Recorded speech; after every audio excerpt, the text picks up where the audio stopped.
Primera clase de Cristología, en el nombre del Padre, del Hijo y del Espíritu Santo. Amén.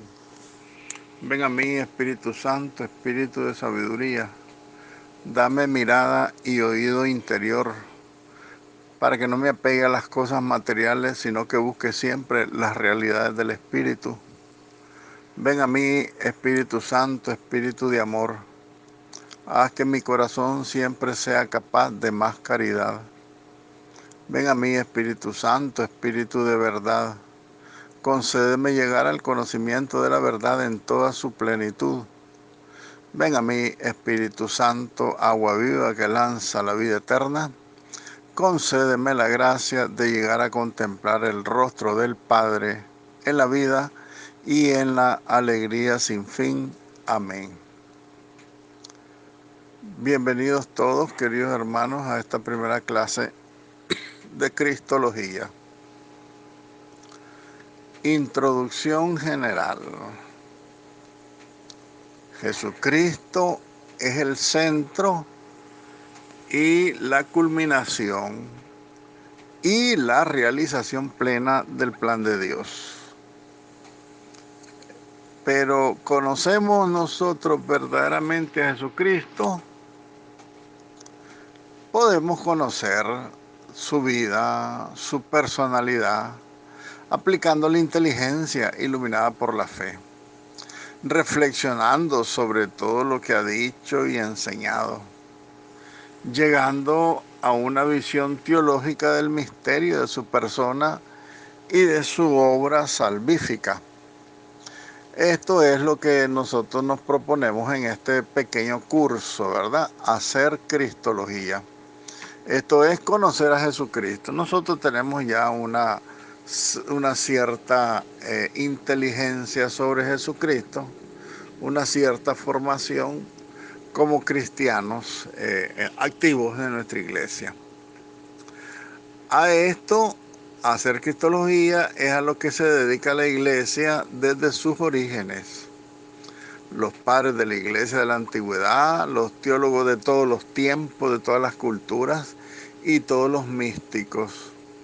A veces también hubieron en la historia de la iglesia interpretaciones insuficientes o errores que la iglesia tenía que corregir o condenar en el caso más extremo, con el fin de conducir la reflexión teológica y conducir también esta reflexión al verdadero conocimiento de la fe en Jesucristo, ¿verdad? Que es el tema que nos trata ahora a nosotros. Vamos ahora a profundizar un poco, porque nunca vamos a abarcar a conocer a Jesucristo, porque Jesucristo es un misterio. Bien se podría llamar esta clase el misterio de Cristo también. Porque entonces vamos a tratar, como les decía, de profundizar, conocer, vivir y testimoniar a Jesucristo. Guiados por la enseñanza bíblica, guiados también por la voz de la tradición de la iglesia, nuestra propia experiencia de vida con Cristo guiada por el Espíritu Santo, entonces será posible llegar al conocimiento de Jesucristo, que constituye el fin último de todo estudio teológico. El fin último de todo estudio teológico es Cristo.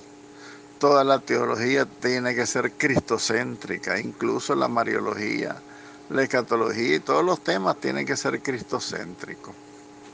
Y el método que utilizamos siempre es el método teológico. ¿Y cuál es el método teológico? Es primero creer para después comprender, ¿verdad? Que esto es la clave de todo conocimiento teológico. Comprender para creer, pero también creer para comprender. Es un esfuerzo necesario para beneficio de nuestra fe y para beneficio de nuestra vida cristiana. El presente documento que les estaré enviando, junto con otros, hay uno que es precioso que también se los voy a enviar, ahí les voy a especificar cuál es para que lo tengan como bibliografía, porque recuerden también que el estudio teológico no solamente se debe basar con la conferencia del profesor y con el folletito de la clase, sino que uno tiene que seguir conociendo más a Dios, seguir profundizando en su conocimiento teológico.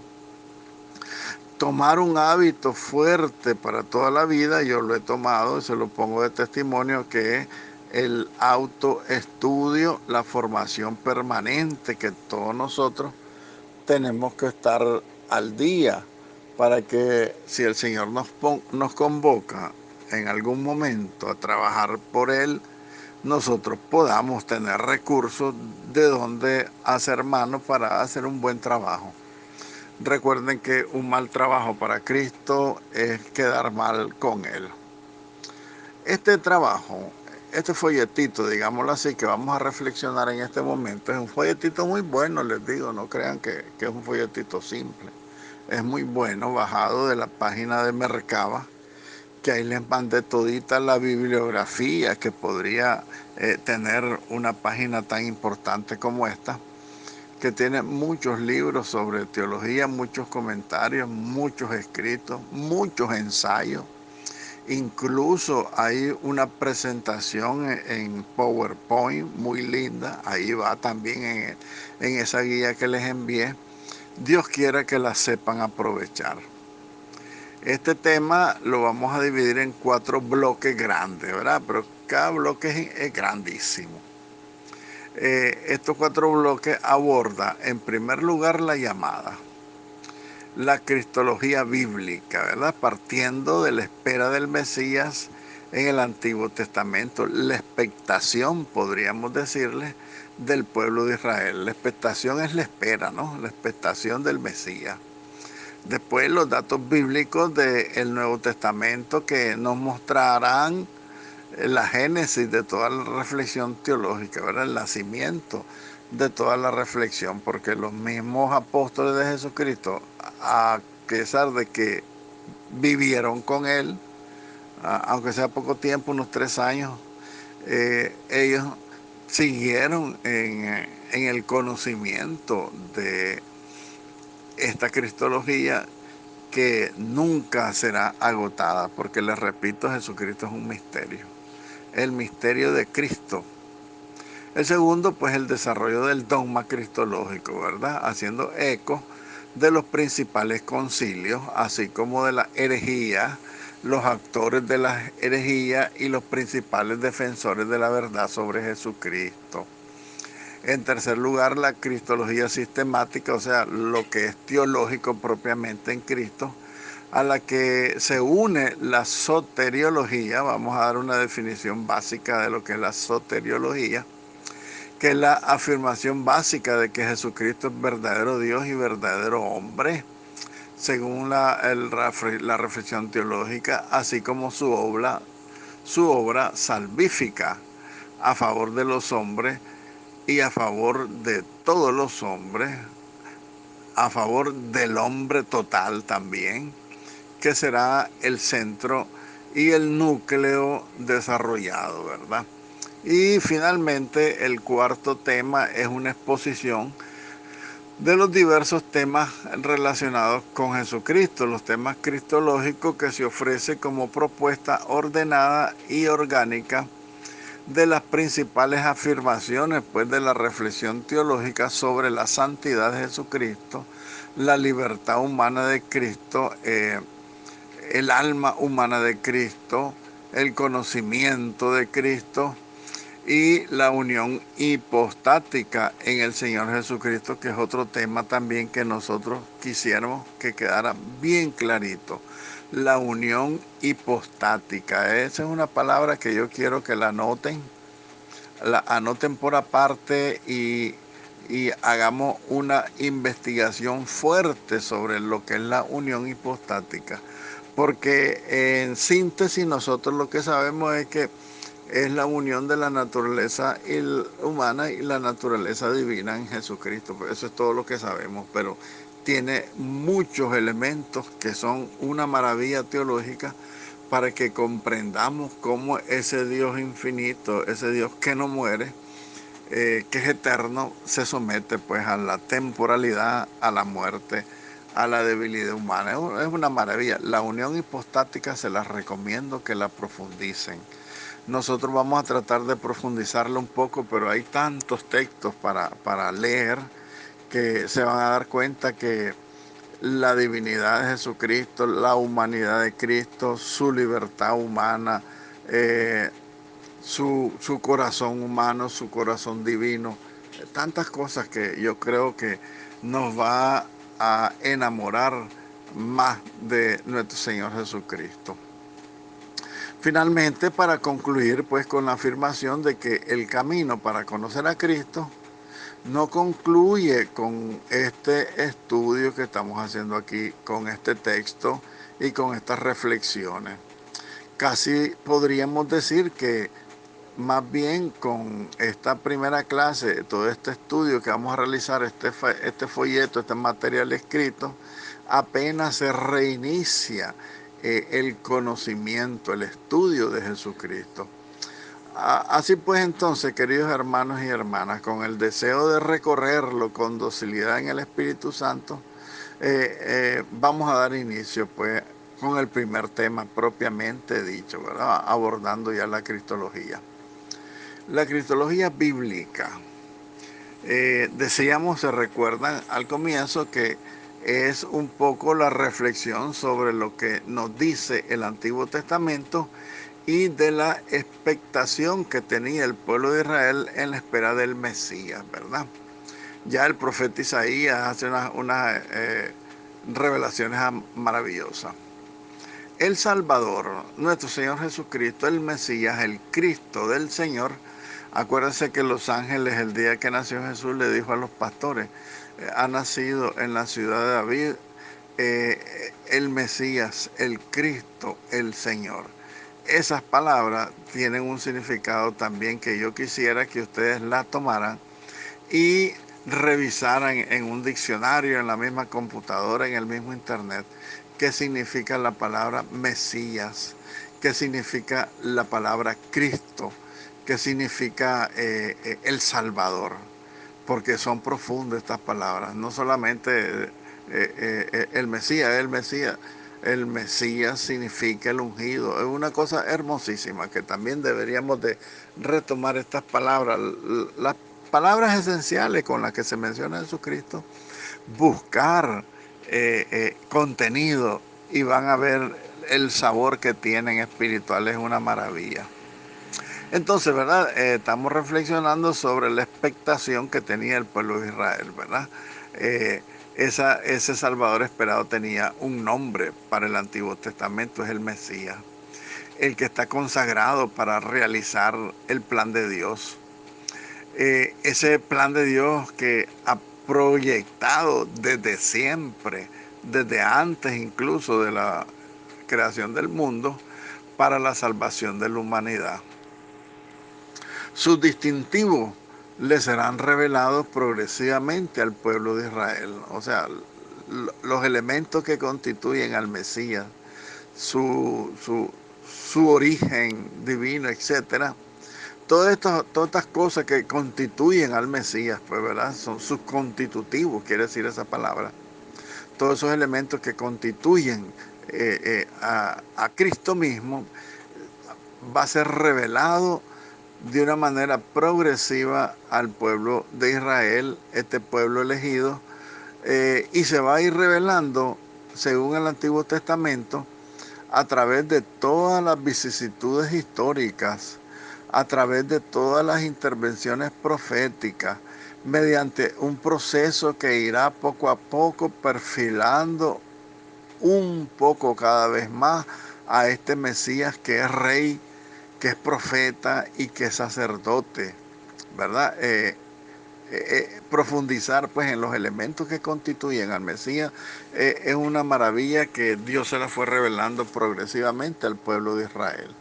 Poco a poco se fue perfilando con el estudio de los profetas y el conocimiento del pueblo de Israel, pues que este Mesías iba a ser un rey que era el profeta de los profetas, iba a ser el sacerdote de los sacerdotes, o sea, el sumo y eterno sacerdote, el siervo paciente, dice el profeta Isaías, y que presentará rasgos cada vez más marcadamente trascendentes, o sea, que primero se revela a un ser humano, pero después te va revelando la misma Sagrada Escritura que este Mesías es trascendente totalmente a la naturaleza humana.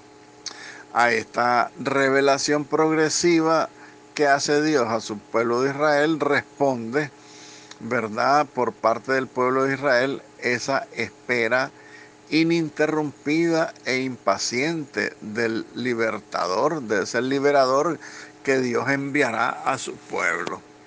Desdichadamente, aún hoy, el pueblo de Israel espera al Mesías. ¿Por qué? Porque no se dieron cuenta que ya estuvo en medio de ellos, ya redimió no solamente al pueblo de Israel, sino al mundo entero. Sin embargo, ellos no se dieron cuenta a la venida, porque dice, vino a los suyos y los suyos no lo conocieron, los suyos no lo aceptaron, dice el libro del prólogo del Evangelio de San Juan, ¿verdad? Entonces, esta revelación progresiva que hizo Dios al pueblo de Israel hizo que este pueblo diera esa respuesta, una espera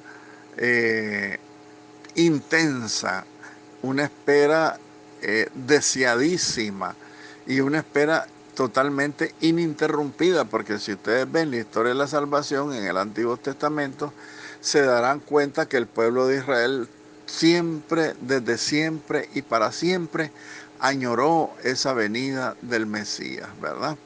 De una manera impaciente esperaban ese pueblo de Israel a ese liberador que Dios enviaría a este pueblo de Israel. Por otro lado, este mesianismo es pues una dimensión constitutiva de Jesucristo. El mesianismo, recuerden que el mesianismo viene de la palabra Mesías, que si Dios quiere y ustedes atienden a toda la reflexión que estamos haciendo, investigar el significado de la palabra Mesías, investigar el significado del mesianismo de Jesucristo, harán conocer pues esa dimensión, en primer lugar constitutiva, que constituye la persona de Jesucristo, pero también su dimensión trascendente. En el discurso salvífico hay una continuidad que abarca el Antiguo Testamento y el Nuevo Testamento y que no es posible desatender. El discurso salvífico, o sea, porque la promesa de salvación viene desde incluso el Génesis mismo de la Sagrada Escritura. Cuando Dios promete al hombre y la mujer que han caído en pecado, promete un Salvador, uno que lo va a rescatar. En el protoevangelio, en el libro del Génesis capítulo 3:15, revísenlo. Cuando el Señor sentencia a la serpiente y le dice, pondré enemistad entre ti y la mujer, la descendencia de la mujer te aplastará la cabeza. Ese es un anuncio primero de salvación que tienen los mismos, nuestros primeros padres en el paraíso terrenal. Una vez que han caído en el pecado, en la separación de Dios, pues Dios les hace la promesa. Entonces, este discurso, ¿verdad?, esta promesa salvífica tiene continuidad, abarca el Antiguo y el Nuevo Testamento, incluso abarca toda la misma historia de la iglesia, que no es posible desatender. Tenemos que atender toda esta historia de salvación para que comprendamos todo el decurso que tiene la obra salvífica de Dios, porque el plan es divino, el plan de Dios, realizado en la segunda persona de la Santísima Trinidad, pues el Hijo, el Verbo de Dios encarnado. Por su lado, en el Antiguo Testamento, estas profecías abarcan un periodo amplísimo que va de la monarquía davídica a los tiempos de Jesús, ¿verdad? Entonces, son profecías que ya se anuncian a partir del rey David, porque te habla de la monarquía, porque el Mesías iba a ser descendiente de la casa de de David, por eso el nacimiento en la tierra de David, Belén, ¿verdad? Porque el Mesías es de descendencia real. Y la misma descendencia real del Mesías eh, te da también unos toques marcadamente trascendentes. Porque le dice Jesucristo a Pilato, mi reino no es de este mundo. Yo soy rey, para eso he venido, para dar testimonio de la verdad, pero mi reino no es de este mundo. Sí abarca todo este mundo, pues, pero el mundo es una gota en el universo infinito de los espacios divinos donde Dios ejerce toda su autoridad, ¿verdad? Entonces, estas profecías del Antiguo Testamento, ¿verdad? Abarcan un periodo muy amplio, incluso desde del profeta Isaías, pero el profeta Isaías es posterior incluso al rey David. El rey David tuvo su existencia en el Antiguo Testamento con su monarquía hasta los tiempos de Jesucristo. Y ofrece entonces el Antiguo Testamento numerosos anuncios relacionados al futuro Salvador del mundo, a la futura salvación, al futuro Mesías que el profeta Isaías menciona de una manera especialísima, que valdría la pena pues, mencionarlo. Por todo esto, abordaremos un cuadro global de las representaciones mesiánicas, destacando los filones centrales y mostrando sus conexiones recíprocas, ¿verdad? En 4 aspectos principales. Así estudiaremos por lo menos los principales testimonios concernientes al mesianismo real, al mesianismo profético, al mesianismo sacerdotal y el mesianismo apocalíptico. En este sentido, en el sentido apocalíptico escatológico, tiene una unión la cristología con la escatología. Y se van a dar cuenta más adelante lo maravilloso que es la relación pues, de Cristo, porque acuérdense que con Cristo inicia los tiempos escatológicos, ¿verdad? Entonces, en primer lugar, el Mesías Rey, ¿verdad? El Mesías Rey. Y este concepto con el tiempo, con el transcurso de esta historia salvífica del pueblo de Israel, fue evolucionando, ¿verdad? Este mesianismo bíblico tiene un considerable desarrollo que se remonta incluso a la época precedente de la institución monárquica.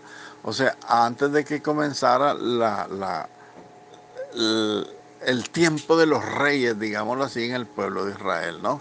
Incluso eh, el tiempo de los patriarcas trasciende incluso, ¿verdad? También, ¿verdad? Les decía yo que esto es anterior a la monarquía de David. El primer rey fue Saúl, acuérdense, después David, etc.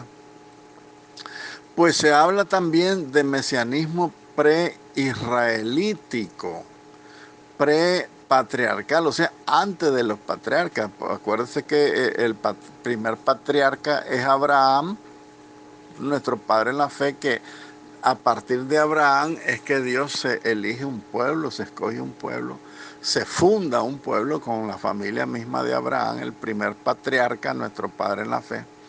Entonces dice la reflexión teológica de el mesianismo, que es incluso anterior a los patriarcas. Ya lo decíamos, ¿verdad? Que el primer evangelio que vemos en la Sagrada Escritura incluso está contenido en el libro del Génesis. En aquella sentencia de Dios a la serpiente que ya reflexionamos de Génesis capítulo 3, para que lo tengan en cuenta, ¿verdad? Sin embargo, pues es a partir del siglo X, estamos hablando antes de Cristo, pero acuérdense que el patriarca Abraham, según la cronología de la historia de Israel, Abraham existió 1800 años antes de Cristo. El rey David en el año 1000 antes de Cristo. el profeta Isaías en el año 800 antes de Cristo. O sea, si ustedes se fijan, se va acercando el tiempo del cumplimiento del día del Señor, ¿verdad? De cuando viene el Mesías. El Mesías, el anuncio ustedes lo van a ver en los profetas, etcétera, en todos los Antiguos Testamentos, hablando como el día de Yahvé, el día del Señor. Ese es el día de la venida del Mesías, el día de la liberación del pueblo de Israel, pero no de la liberación política. Acuérdense que el pueblo de Israel tenía sus esperanzas en un Mesías, pero ellos querían que fuera un Mesías político, que lo liberara de las esclavitudes a las que los habían sometido los demás pueblos que los atacaban. Pero el mesianismo que viene a revelar Jesucristo es un mesianismo del pecado y de la muerte. En eso ustedes ya están claros, ¿verdad? Entonces, sigamos viendo esto que dice sobre este mesianismo bíblico. Incluso dice, pues entonces, la reflexión de que es anterior a la elección del pueblo de Israel, es anterior a los patriarcas, porque el primer patriarca 1800 años antes de Cristo. Sin embargo, es a partir del siglo X, o sea, del año 1000 antes de Cristo, cuando inicia la monarquía de David, cuando el fenómeno profético va adquiriendo ya en el pueblo de Israel contornos suficientemente precisos, o sea, ya hay una mejor comprensión de lo que es el plan redentor, el plan salvífico, el plan mesiánico que Dios tiene para su Hijo Jesucristo, ¿verdad? En este periodo, pues, de estos 1000 años antes de Cristo, el Mesías, el que realizará las promesas divinas, trayendo justicia, paz y salvación a Israel, y no solo a Israel. Este Mesías es presentado como un rey extraordinario, descendiente de la estirpe de David. Todo eso ya lo sabemos, pero para que lo comprendamos, pues, y nos demos cuenta cómo ha venido evolucionando el concepto de el mesianismo de Cristo, y comenzando, pues, sus elementos con la realeza que tiene, pues, este Mesías prometido al pueblo de Israel. Entonces, este Mesías viene, pues, trayendo y realizando y cumpliendo todas estas promesas divinas, ¿verdad? De paz, de justicia, de salvación, de liberación. Pero hay que entenderlo como, no como lo entendió el pueblo de Israel, sino de la liberación de la muerte y del pecado y del odio, todas esas barreras que hablamos hoy, ¿verdad? Que dividen al hombre. De todo eso nos vino a liberar Cristo. Y este Mesías, por supuesto, es presentado, como les decíamos,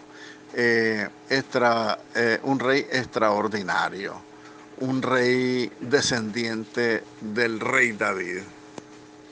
Y a este primer título,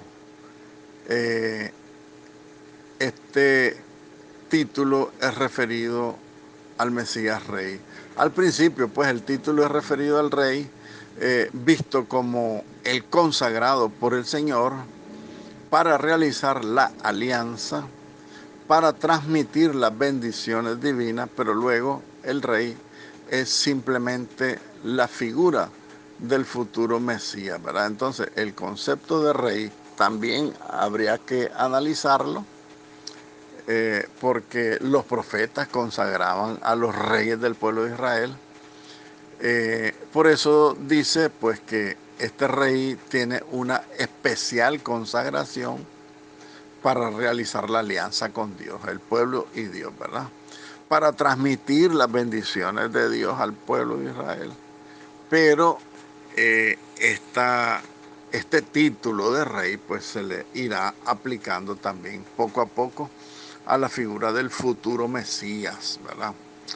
Así pues, inicialmente, la promesa de un Mesías enviado por Dios para salvar a su pueblo se expresa en categorías reales, o sea que se habla de un Mesías, una persona que va a venir, de categoría real, ¿verdad?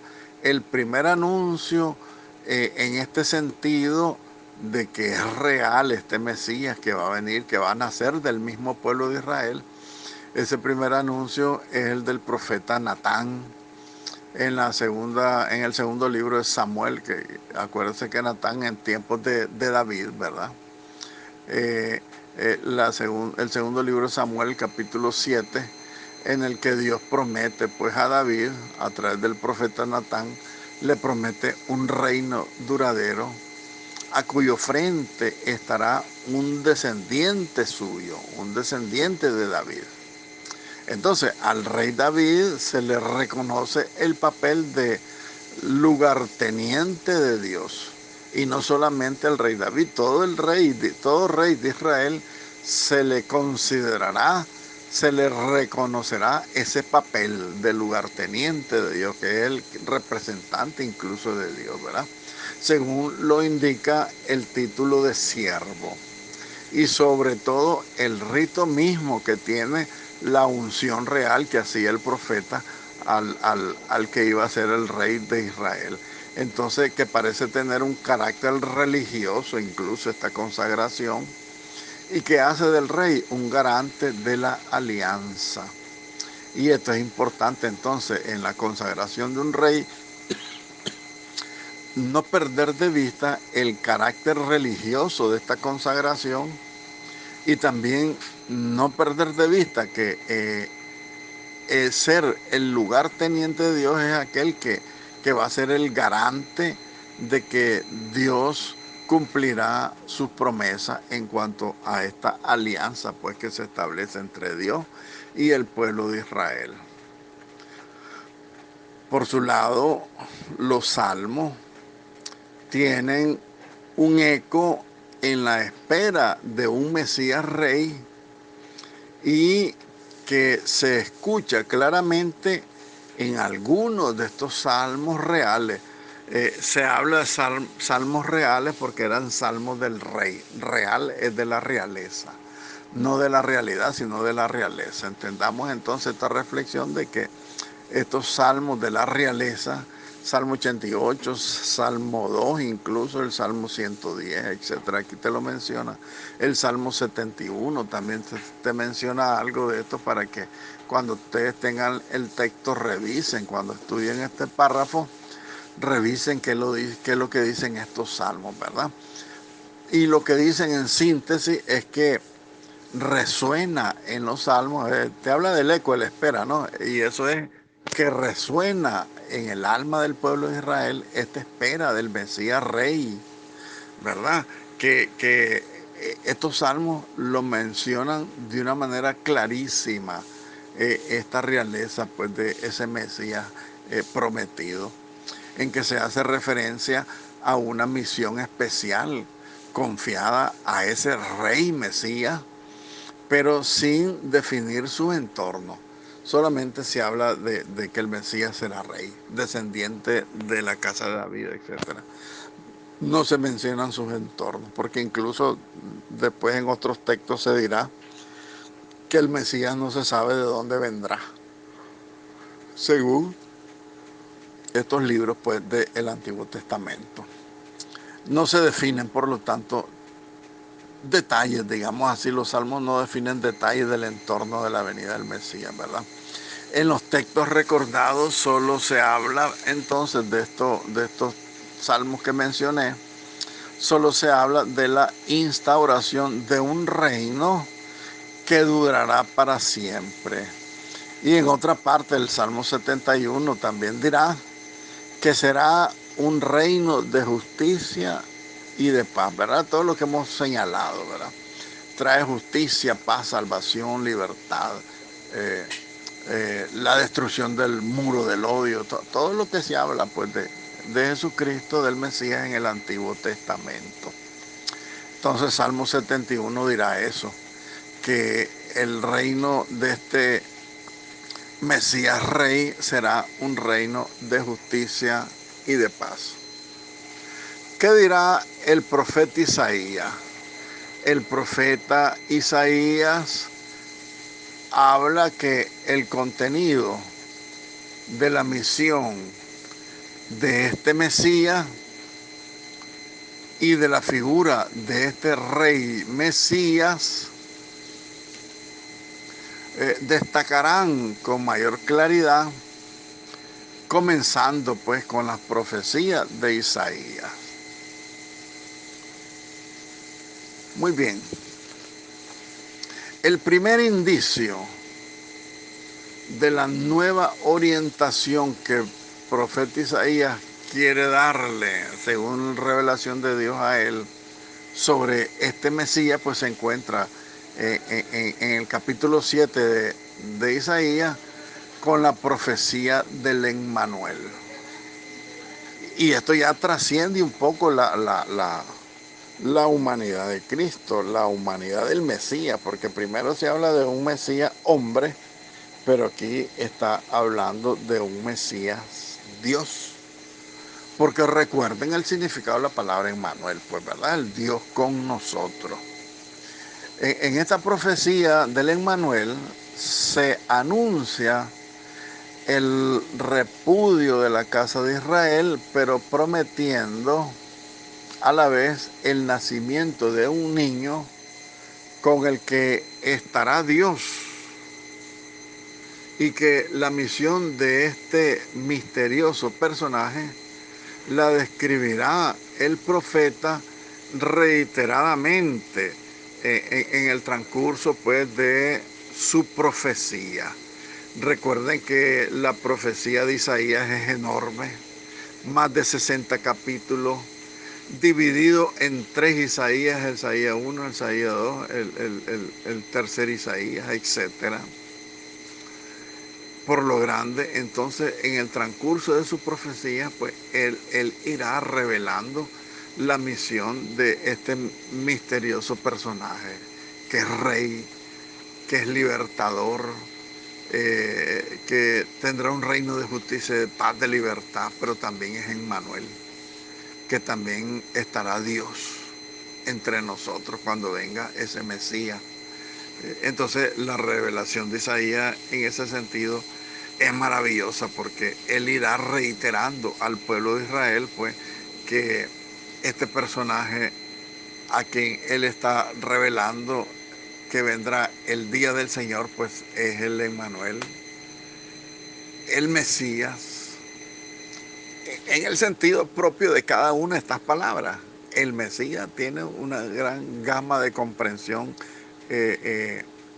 escriturística y de lenguaje para que nosotros podamos comprender la magnitud de la palabra Mesías, la magnitud de la palabra Mesías Rey y la magnitud de la palabra que este Mesías será Emmanuel también. Es una cosa que debe a nosotros sorprendernos, porque el profeta Isaías es uno de los grandes reveladores pues del Mesías.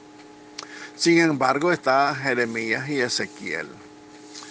Dice el profeta Jeremías, ¿verdad?, que en el tema mesiánico, en Jeremías reviste una función poco importante, pero no obstante contiene una sección muy interesante. En el capítulo 21 de Jeremías se trata de un discurso de consolación directamente dirigido a los exiliados del pueblo de Israel que están en Babilonia, en el que se promete una salvación que es la perspectiva profética que funde el horizonte escatológico. Ahí vamos con la comprensión de la escatología del Antiguo Testamento, y el de una restauración política, por supuesto, pues porque la liberación del pueblo de Israel es plena, es total, no solamente sacarte del pecado, sino sacarte de todas las esclavitudes, incluso de las esclavitudes políticas, ¿verdad?, de aquellos momentos.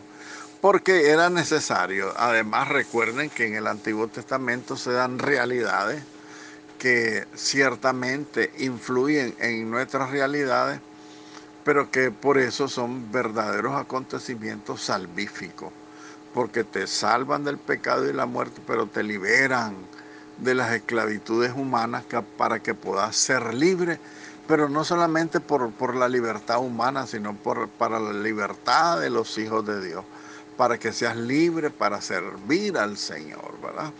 Entonces, en el profeta Isaías se anuncia una consolación, digámoslo así, directa a este pueblo de Israel exiliado en Babilonia, en el que se les promete una salvación, que también está esta salvación en la perspectiva profética, que también debe fundirse con el sentido escatológico, porque una vez que venga ese Mesías, comienzan los tiempos escatológicos, que son los tiempos salvíficos y los tiempos de restauración humana, política, pero también espiritual, lo dice también el profeta Jeremías en el capítulo 23.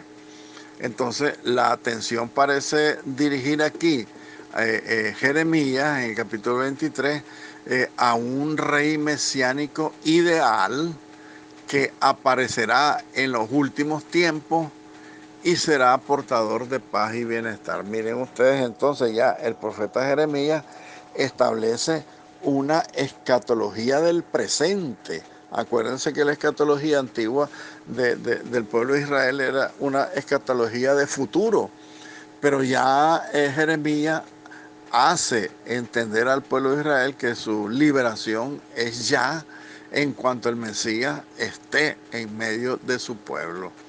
Desdichadamente, como les dije anteriormente, pues el pueblo de Israel no reconoció al Mesías y se la perdieron.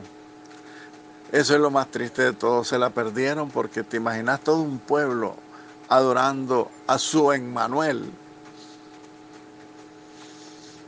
Esto hubiera sido grandísimo para el pueblo de Israel, para gloria de este pueblo de Israel, pero también para gloria de todo el mundo, porque fuera un Israel, este pueblo de Israel, fuera un pueblo glorioso, donde Dios viviría de una manera más real. Digo más real porque ciertamente Dios vive en su pueblo de Israel, es su pueblo escogido, pero está más real en la iglesia, en el Santísimo Sacramento, que a eso es lo que me refiero, que ellos se pierden la grandeza de la presencia real de este Mesías, Rey, Redentor, escatológico, que restaura la misma libertad del pueblo de Israel. Un rey libertador, mesiánico, de paz, de justicia, de amor, de libertad, de tantas cosas que le podríamos agregar a todo eso, que es una maravilla. Esta cristología es preciosa por eso.